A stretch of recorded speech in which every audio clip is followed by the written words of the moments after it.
SIR पर बड़ी update आई। इन 5 तरह के लोगों के पास नोटिस आएगी। आप लोगों को SIR फॉर्म में बिल्कुल भी गलती नहीं करना है, आपको सही दस्तावेज देना है। क्योंकि अगर आपने फॉर्म में गलती कर दिया, अगर आप दस्तावेज गलत दिया, तो आपके पास जो है नोटिस भेजा जाएगा। क्योंकि इलेक्शन कमीशन ऑफ इंडिया ने साफ कर दिया है कि 5 तरह के लोगों के पास नोटिस भेजा जाएगा। क्योंकि अभी प्रेजेंट टाइम में 11 राज्यों में SIR चल रहा है। अगर आप झारखंड से वीडियो देख रहे हैं, या अगर आप महाराष्ट्र वीडियो देख रहे हैं, या अगर आप तेलंगाना से वीडियो देख रहे हैं, या अगर आप जो हरियाणा से वीडियो देख रहे हैं, जहां जहां SIR हो रहा है वहां से आप वीडियो देख रहे हैं, तो ये वाली वीडियो आपके लिए काफ़ी ज़्यादा इम्पोर्टेंट है। क्योंकि अगर आपके पास नोटिस आया और आपने नोटिस का सही जवाब नहीं दिया, तो आपका नाम SIR में शामिल नहीं होगा, आपका नाम ड्राफ्ट में शामिल नहीं होगा। और अगर आपका नाम SIR में शामिल नहीं हुआ तो आपका नाम वोटर लिस्ट से बाहर हो जाएगा, आप वोट नहीं दे पाएंगे। और वोट देना आपके लिए बहुत ही ज़्यादा ज़रूरी है। तो चलिए मैं आपको एक एक करके इस वीडियो में पूरी की पूरी जानकारी देता हूँ। रिकॉर्ड में जानकारी का मिलान ना होना। अगर पुराने वोटर रिकॉर्ड और वर्तमान रिकॉर्ड में नाम, जन्म तिथि या अन्य विवरण अलग अलग है तो जांच के लिए नोटिस भेजा जाएगा। यानी कि आपका नाम जो है 2002 और 3 की लिस्ट में नाम है, और अभी आपके पास जो है वोटर ID कार्ड भी है, मगर 2002 और 3 की लिस्ट में नाम कुछ और है, DOB यानी कि डेट ऑफ बर्थ कुछ और है, और अभी जो प्रेजेंट टाइम में आपके पास वोटर ID कार्ड है उसमें नेम कुछ और है, उसमें DOB कुछ और है, तो आपके पास जो है नोटिस भेजा जाएगा।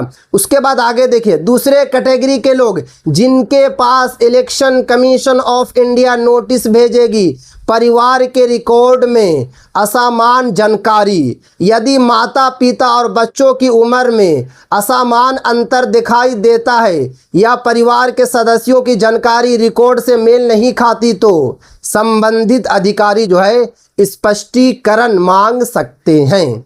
यानी कि आपके फादर की एज और आपकी एज का डिफरेंट सिर्फ और सिर्फ 15 साल है या 14 साल है, तो आपके पास जो है नोटिस आ जाएगा। क्योंकि इलेक्शन कमीशन ऑफ इंडिया ने कहा है कम से कम जो है 15 से 16 साल का डिफरेंट होना चाहिए।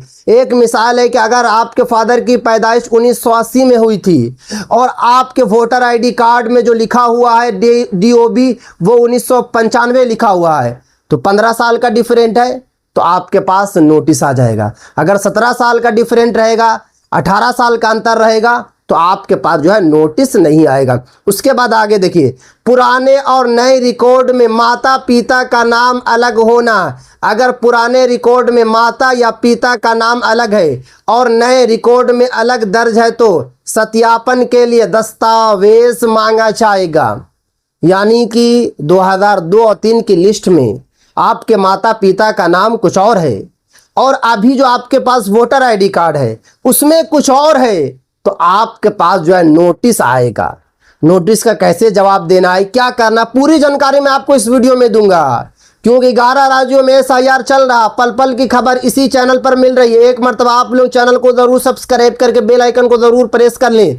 उम्र या पारिवारिक मैपिंग में गड़बड़ी, सबसे ज़्यादा लोगों का नाम जो बाहर होता है मैपिंग की वजह से होता है। सबसे पहले मैं आप लोगों को यही सजेशन दूंगा कि सबसे पहले आप लोगों को अपनी मैपिंग कराना, उसके बाद ही SIR के फॉर्म को भरना है। बहुत सारे लोग करते क्या है कि SIR के फॉर्म को पहले भर रहे हैं और बाद में मैपिंग करा रहे हैं। तो अगर आप बाद में मैपिंग करा रहे हैं तो आपका नाम जो है ड्राफ्ट से बाहर होगा।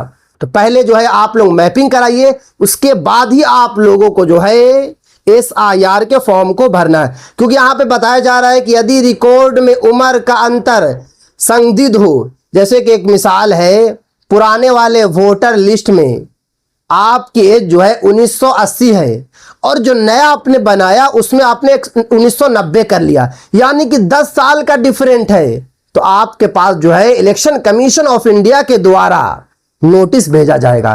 क्योंकि 10 साल कैसे हुआ, नोटिस में आपको बताना होगा। 1 साल 2 साल तो समझ में बात आती है, अगर 10 साल आपने अंतर करा लिया 8 साल का करा लिया, 5 साल का करा लिया, तो आपके पास जो है नोटिस भेजा जाएगा। आपको नोटिस का सही जवाब भी देना होगा। यह भी आप लोगों को बात याद रख लेना है। बहुत सारे लोगों को लगता है कोई दिक्कत नहीं होगी, यही तो आप लोगों की गलतफहमी है। नोटिस का आप लोग जो है सही जवाब नहीं देंगे तो आपका नाम ड्राफ्ट से बाहर हो जाएगा। उसके बाद आगे देखिए, SIR फॉर्म जमा नहीं करना, यानी कि अगर आप SIR का फॉर्म को जमा नहीं करेंगे तो आपके पास जो है नोटिस आ जाएगी, क्योंकि यहां पे साफ साफ लिखा हुआ है यदि आपने SIR के दौरान आवश्यक फॉर्म जमा नहीं किया और BLO आपको अनुपस्थित, स्थानांतरित या अन्य श्रेणी में दर्ज कर देता है तो आपका नाम ड्राफ्ट सूची में प्रभावित जो है होगा, यानी कि सूची में नाम शामिल नहीं होगा। इसलिए आपके पास जो है नोटिस आ सकती है। तो आपको SIR के फॉर्म को जो है जरूर भरना है। आप लोगों को जो है SIR में बढ़ चढ़ कर हिस्सा लेना है, अधिकारियों का सहयोग करना है, BLO साहब का सहयोग करना। अब इसके बाद आगे देखिए, अगर नोटिस आए तो क्या करें, यानी कि आपके पास नोटिस आ गई तो अब आपको करना क्या, यहां पे बताया जा रहा है घबराने की जरूरत बिल्कुल भी नहीं। सबसे पहले तो आप लोग घबराना नहीं है, आप लोगों को बिल्कुल परेशान नहीं होना है। नोटिस को ध्यान से पढ़ें। सबसे पहले आप लोगों को नोटिस को पढ़ना है, उसमें बताए गए दिन और समय पर जो है संबंधित या ERO कार्यालय जाएं, यानी कि नोटिस में आप लोगों को बुलाया जाएगा। तो जो भी डेट लिखा हुआ है कि इस डेट में आप BLO के पास या ERO के पास आए, आपको वहां जाना होगा।